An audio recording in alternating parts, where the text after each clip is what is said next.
Hey, love, I'm so happy that I get to have this conversation with you. Thank you for having me here, Ebony. It's a real pleasure. I think, you're one of those people that we have kind of been in each other's orbits quite a long Yes. time. And I don't know to say, I have no idea whether you have watched me in the same way as I have watched you, but I have I watched. have watched you. I get your emails, and I always find you very interesting. Really, I do. Oh, well, I have also watched this beautiful journey of you kind of being on the periphery of entrepreneurship and of, obviously being a very spiritual woman, but didn't feel like it was your main thing for quite a long time. And then all of a sudden, probably 10 years, but all of a sudden it was your main thing, and the energy really shifted and changed in that. And so I just thought I'd come on and get you on and have a conversation about all the things. And I Well, don't. thank you for witnessing that. That was it is a transformation, I guess, we all go through. I feel like growing up and somewhat in the public eye because of how the world is these days. So, Yeah, I start most of these conversations with the question, what is sacrosanct to you? And however that word lands and whatever it means to you, what is sacrosanct in your life? right now, Yeah. right this second, life, um, life is absolutely sacrosanct. Um, just gosh, I'm going to share this because I just shared it with you before we started, but I'm actually pregnant at the age of 44, and up until a few minutes ago, actually didn't know whether the pregnancy was viable, and had a phone call just before this. I feel quite tearful actually, just like literally 5 minutes before this call, Yeah. to say that everything's okay, and it's just that my life has been on hold for the last few weeks, and there may be other women out there who've been through similar things, and I went through it with my other daughter as well, my middle daughter, who is now my middle daughter. And oh gosh, it just transforms everything. So perhaps my answer a few weeks ago would have been, spirit is sacrosanct, and kind of my family is sacrosanct, which it still is. It would have been a more convoluted answer, but right now it's just life and living it, and the adventures and the ups and downs of it, and how every single challenge contains purpose. Um, and that intuition that we have that kind of slides through everything, all through this time. There was part of me that knew everything was going to be okay, but you also allow yourself to go into these different dark rooms of, but what if it's not? And then you pull, with the spiritual path there and all the tools that I have, I pull myself back out, but it's really hard to stop that slide. So I think life and all of those different colors and shades is so sacrosanct right now to me. Thank you for sharing that. And it's a really beautiful thing to celebrate, and also still very vulnerable and personal. And so yeah, thank you for sharing. Well, it's been a scary, weird time, and but all of my work, all of my books from the beginning have been, you know, me wanting to share myself in the hopes that it will give somebody something. So I guess I continue to do that. And Mm. that's the first time I've said anywhere that I'm pregnant, because apart from telling a few friends, I've been very loath to kind of put it out there. So thank you for holding this space that feels safe to let me just kind of share that one. Mm.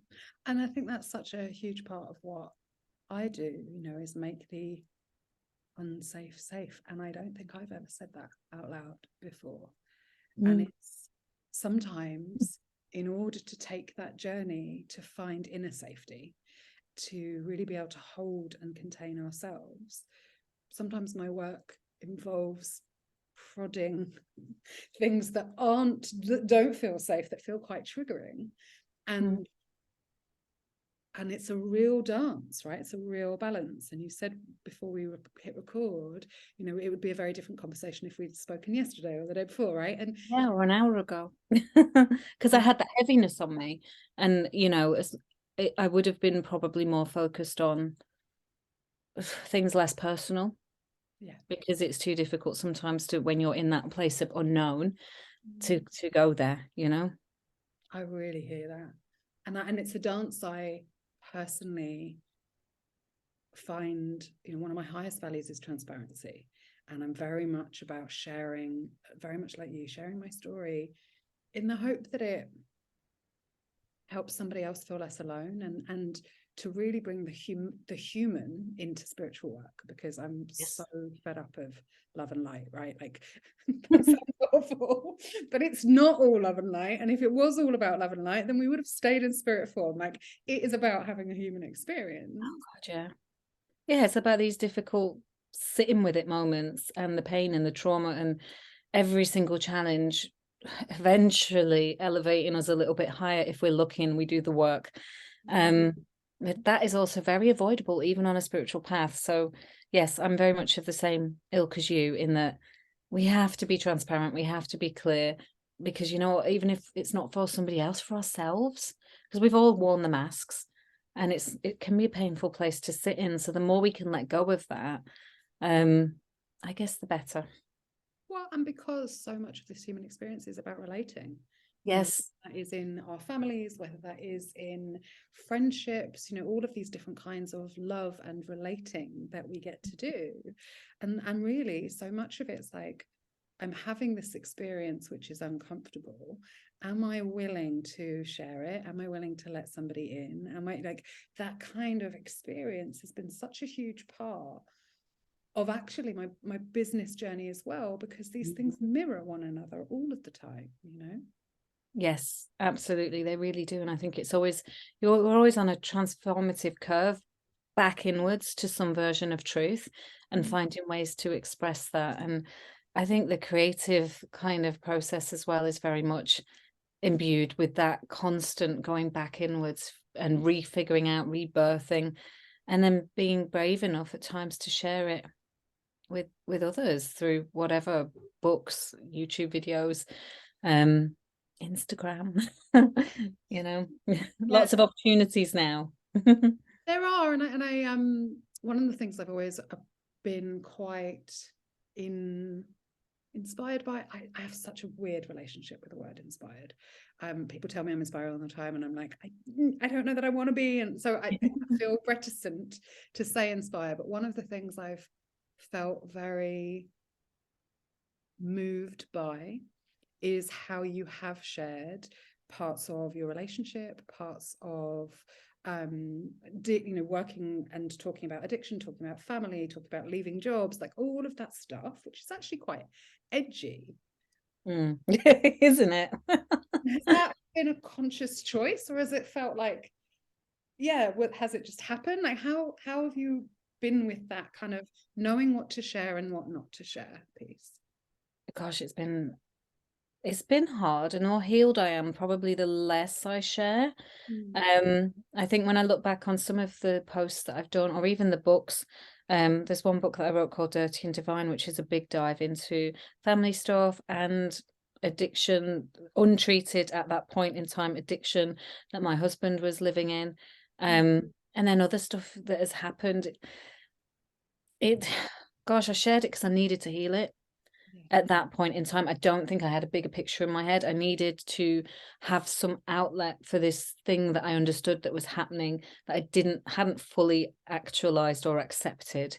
So I think sometimes the sharing is not, it's because I just needed to say it somewhere. And as a writer, that's where I say it, is in my books. I have posted about it as well, but very rarely, because I am conscious that, it's my husband's story. A lot is my story too, but a lot of the detail of it is his.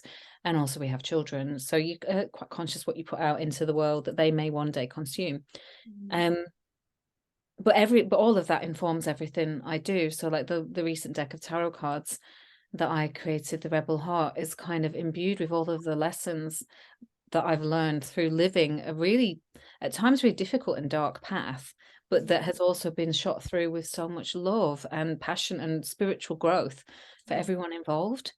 So I'm not sure if that answers your question, but it's absolutely. And for me, it's just such a beautiful insight into this space. And actually, I was just about to, before I came on this podcast, I was about to send somebody a message that said, the situation that you are in is not a problem of my making, but it is a problem. It is causing me a problem. right? Like in my life. And so there's somebody in my life who has a situation that is stopping us from seeing each other. And I really want to see this person and I want to see more of them. And they can't do that because of their circumstances. And it's not and I was really thinking, I was like, it's not my story. Like, why am I so in it? Why can I not separate myself and go and like just get on with other stuff until their situation is different? And it's because in some ways it is my story. It's not a situation of my creation, but maybe I get to alchemize it with them. Yes, the alchemy. That's the thing, you know, I get very deeply frustrated, or have in the past got very deeply frustrated with my husband's addiction issues, which have been up and down over the years, but he is in a place of recovery. And there's part of you that wants to go, you know what, fuck this isn't mine. This is not my that's not my monkeys, not my circus, but it is my monkeys and it is my circus. And, you know, it's trying not to be codependent, but also wanting to offer love and support, and recognizing that we're tied up within a family unit, and there's so much love and there's so much frustration and there's so much you want to be better. But then I have to look at I think I can't keep looking at you anymore. I have to look at myself and the parts of me that need healing, and that's perhaps where growth will come from. It's a right roller coaster, but worth it. I think worth it in the end. I think so too. I mean, and for me, what makes it bearable on the frustrating days is a sense of humor, and is my commitment to growth and to seeing a bigger picture, and kind of this moving in and out of the details and then the bigger picture and then the details. And you know, with this particular person, it's someone who I've had in my world for 10 years, and one of the things I have also been doing over the last couple of days is thinking about how different we were 10 years ago. And I think that must be the same for you guys, right? Of like, wow, actually, like this is you know, if we really zoom out of the growth that we've had together, that wouldn't be possible without that thread between us. It gets to be beautiful, but that doesn't negate from the pain or the darkness or the shadow or the difficulty as well. Doesn't make it easy at all. But in retrospect, you can look back and think, wow, that was bloody hard work, but look at how we're both growing, you know. And I think sometimes when you see somebody else's behaviors or actions as problematic, it's really easy just to focus on that and not look at yourself. And I think I did that for a very long time, because they were the problem. But actually, as per Taylor Swift, hi, I'm the problem, it's me. Sometimes in other, you know, the ways kind of rolls out. If you said it, you know, for me there was a time in my time in this kind of world where everyone was talking about soulmates and union and twin flames and I don't like it. It's abusive and weird. I like soulmates. I think we have loads and loads of soulmates. Me too. Me too. Right. Okay. And so I love that we're on the same page about this.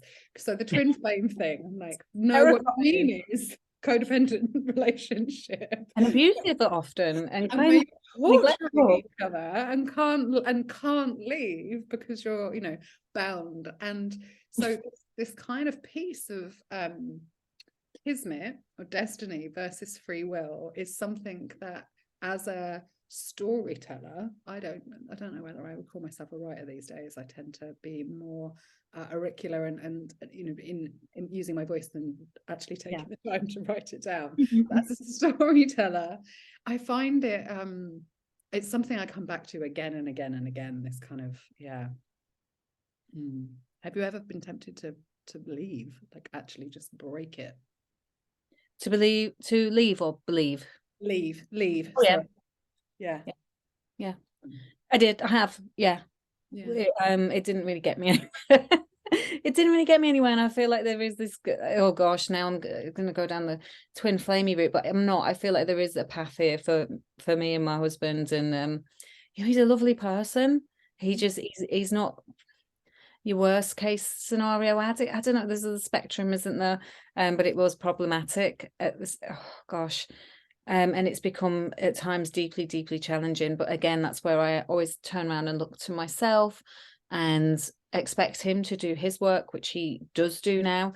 And all I can do is go away and do my work and look at myself and look at the areas I need healing, you know, not least from his addiction, but my responses to that over the years, and, you know, my own life, my own childhood, and all the blah, blah, blah. And actually, I feel like, as difficult as it's been at times, it does continually help raise me to a different plane or path. But again, with the whole twin flame thing, I don't think that is a thing of any. Either. I really don't. I think we have soulmates, soul connections. I think we have agreements that we've made with one another, Yeah, being on the path together. But how that path plays out and whether or not you cut those ties and yeah, say, free I'm done. will, completely. I absolutely think we have those choices to, And I think that if that had been the path I'd gone down, there'd be other circumstances, potential relationships, all kinds of things for him and for me. But it's sometimes, I don't know, it's the hardest thing I've ever committed to. But I think many people could say that about marriage in general, even without addiction problems And I being. think commitment is, I often say this, to me, commitment is the container in which alchemy happens, right? Like, it's actually, you need a sealed unit, a hermetic space, in order for things to transform. And if you can leave, or there's a window or a door open every single time, you're not actually going to get that transformation because the space isn't closed. And so if we come back to what this is really like, so much of this conversation is about internal safety and choice, right? And commitment is a choice. And it sometimes, and the difference between making a commitment for ourselves and making a commitment for the other person, or going, I'm staying because of you, or is that's it's not self-responsible. It's not looking at your own stuff and going, no, I'm choosing to be here, Yeah. And I think that's what I've done over and over and over again. And there's been enough reason to choose that. I think if there stopped being enough reason, then that would be a very different question. But in the meantime, he's supportive, he's loving, he lets me do all the things that not lets me do. That's not, it's not he doesn't give me a permission slip. He just, there are men out there, obviously, who don't let their women or partners do what they want to do. He just lets me get on with it. It's fine, and is supportive at the same time. And so there's all the stuff that balances it out as well. And then there's just this whole growth path that we're both on, and it's actually really interesting watching him grow, just as I'm sure it is for him watching me. And then you have these moments where, like, okay, all right, maybe this is why all of this crap happened, and maybe this is why we've had to work through all of this. And it all starts to look plain sailing for a while, of course, and then life gives you other things to worry about. And for me, if we're coming back to the spiritual path, and that, that the idea of it all being sacrosanct, which I know that is something that we agree on, it is it's your content, right? Like, it's you could have a different life, and so I think sometimes we can feel like our spirituality and our life are separate from one another. Or I see a lot of people kind of seeking, and so turning away from their lives to look for the answers. And in my opinion, the answers are in your life. God, yeah. I mean, that's what I've come to learn over the past however many years of spiritual work, is that it's never on a mountain in Bali. Is there mountains in Bali? I don't know. I've not been, but it's not in a yoga class. It's not, in another country. It's not in a certain form of dressing. It's not in a certain church or temple. It's in the grit. It's in the shit. It's in living through stuff and finding your way through it, and becoming different, better, changed as a result. And again, it's everybody's circumstances are completely unique and different. And I do think that there is some spiritual influence there, that we are given what we need. How we respond to that is completely, again, free will. I think we're in agreement on that. And I think it might be nice for people to hear that in some way. And it can be really confronting if you're going through some difficult stuff, some dark stuff, if you're not getting the answers that you want, or that life doesn't feel like it's turning out the way that you would like it to be. And I can honestly say we've all experienced that. you know. Absolutely, yeah. I mean, I literally just this past hour came out of a particularly dark hole, but it was a dark hole that I shot through with lots of light, and I have tools now. And I think following a spiritual path allows you to have those tools. So whilst you might not be on a constant high vibration all the time and like living your best life or your best spiritual life, and you are going to dip, but there are tools within spirituality and following a spiritual path that you can source, and that, you know, one of them for me is just living with hope. Um, because this is what I found perhaps over the past couple of weeks with all these tests going on. And I found it with my previous daughter when there was a lot of tests going on. I was being told worst case scenarios, is that I immediately went to that place of, okay, what's the worst case scenario? And shall we just dwell in that for a while so I'm ready for it? Which I think is a very human thing to do. And it's our anxiety coming up to protect. But actually, it feels like hell. It's such a dark, vomit inducing, just awful place to be. So one of the life lessons that I have learned is well, just what about be hopeful? And this actually came in a really fun way, because I remember with that daughter, I was told the pregnancy wasn't going to be viable. She had a cyst on her neck, which she didn't have. And I went into a dark place, and we were driving along and thinking, you know, God, goddess, you know, whoever is out there, whoever's listening to me, give me a sign. What do I do? And at that moment, a big lorry drove past me with the word hope in massive writing emblazoned on it. I've never seen that lorry again. It's not like a brand or anything around this area. It just was a one-off. And I just thought, oh my God, yes, that's the answer. And so I lent into hope instead. And it just, everything elevated, everything lightened, the energy just felt better. And actually, I mean, I'm not saying it changes the outcome, but I'd rather, even if the outcome had been horrible and had been the worst case scenario, I'd rather walk towards that outcome with hope in my heart than from that pit of misery.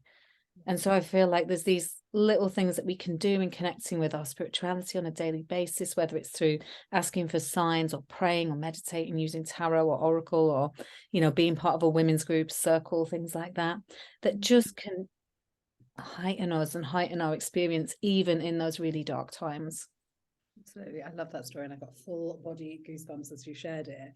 And I feel like, you know, that for on a scientific level, when we move into hope or come at something with a wider view, we're actually raising our resilience, and we're raising rather when we've got so much cortisol, or we're in fight or flight, the blood in our brain thickens, we get more stupid, we can't think creatively, we don't have possibility or opportunity. So even just by shifting our orientation into one of hope, our physiology changes, and we're actually able to see more and have more ideas and be more resilient and be quicker in our response. And so it isn't just a nice to have or a thing that's going to, you know, just make you feel better. It actually gives us more opportunity, which I think is kind of magic in itself, you know. Yeah, and that's how I felt back then with that situation. And I've applied it to loads of things in my life since. I've applied it to this recent situation, and it has it's allowed me to function. You know, having that hope, I can function, I can do other things, I can do my work, I can hold this situation in a way that I couldn't hold it if I was allowing myself to go to that dark pit of misery. Yeah. Oh, thank you for sharing that. I want to touch on tarot, and then we're gonna dive into Sacrosanct Secrets episode. And actually, I'm going to go into tarot and creation and kind of how it works, and a little more technical, a little more in that episode, if that's all right with you. Absolutely. Cool. How had that, like, in the short amount of time we have left, how did tarot come into your life, and has it just always been with you? Yeah, you'll love this. Everybody loves this story. So basically, my dad was a Church of England vicar. So Okay. the first like 7 years or so of my life, I was the vicar's daughter, which I thought was fabulous, honestly. I felt a little bit famous. But then my mum and dad divorced. My mum was gay, so she was with her female partner. My dad probably felt quite bereft, didn't know what to do, wandered in the wilderness of faith for a while, and then returned back to one of his early interests, which had been kind of paganism and witchcraft and stuff like that he'd, I think, been interested in as a teen, but there was no outlet for that, you know, back then. So he'd become a vicar because it was the closest thing he could get to it. but yeah, so he became a witch, and I remember him sitting me on the bed with my brothers all lined up on the edge of the bed and declaring that he was a pagan. And my first thought was like, am I about to be sacrificed? um, which we weren't. And he was, do you know what? He's a wonderful man, and he always attracted a great deal, him and his wife attracted a great deal of really interesting, kind of rebellious punks, rockers, goths. You love them, Ebony. I loved them. And I was and he let me join in because I was a little bit older. So in my teens, I'd be sitting in goddess circles and doing healing and healing the gerbil. Gave the gerbil an extra 6 months with a little bit of magic hands-on healing, which was I'll never forget. And tarot and meditation and energy work. So I was really introduced to all that. And tarot, of course, in my early teens, I just wanted to know if I was going to get a boyfriend or something, some such vapid thing as that. And it never, but like, it was so fun to me because I would ask the same questions over and over and over again. And I basically, we grew up before magic 8 balls, and so to me the tarot was a magic 8 ball, and instead of just shaking it over, just pull another card. Yeah. And so, so they've been with me since I was a teenager. I used to read for all my friends. I remember having a line of teenagers going around my friend's house when we had a house party, waiting for their tarot to be read. But it was so interesting to see all these teenagers who probably, some of them I felt quite intimidated because you know how teenagers are. But they were they just wanted to know that they were going to be okay. And they wanted to know just this deep stuff. It made me realize, we're all kind of similar and the same, no matter what face and front we put on or how popular we are. And then I guess, it's just grown with me. It's grown with me over the years, through my 20s, through motherhood, and now into my 40s. It's there as a gift and as a reflection. So it's always been with me, really. Yeah. I love that. Thank you so much. And I've also watched your books, your decks, your writing, the way that you communicate and talk about tarot evolve over the years. And this latest deck is absolutely beautiful, and it feels like it's getting out in the world in a way that the others haven't yet. I feel like it is the time. It's all my other works felt to an extent like my own personal healing journey, which is relevant to some people. And, I still get little emails saying, oh, I love this book really helped me, which is lovely. But this, can I show you them? Rebel Heart Tarot. I think also, I didn't do the artwork. This was Nikki Cotton. You should get her on your show. She's great. But I met her, and she's a punk rock kind of very British based artist, and we've known each other for years, and I think us coming together, oh gosh, it really, talk about soulmates, right? And we have plenty of them. She's definitely one, and we were definitely set to work together, and it's just heightened, for me, I can't speak for her, but it's heightened my understanding of myself through our friendship, but also, I guess, the work that we did together has heightened my understanding of tarot. The back and forth talks that we had like every day, and still do have every day, have helped me. It's been like having a little coven, and between her and my agent, we've got all this kind of magical stuff bubbling away. And I think that's what comes through in the cards, is it's not so much about me trying to heal myself, it's about everything I've learned and everything Nikki knows as well, that she's imbued into that incredible art. It's just there, and it's really accessible. And so I'm very proud of those cards. They feel like an elevation in what's to come, I suppose. Yeah, for me, it's a beautiful example of, I say that my work has 3 stages: know yourself, trust yourself, express yourself. And that full self-expression is really difficult if you don't know yourself, and it's impossible if you don't trust yourself.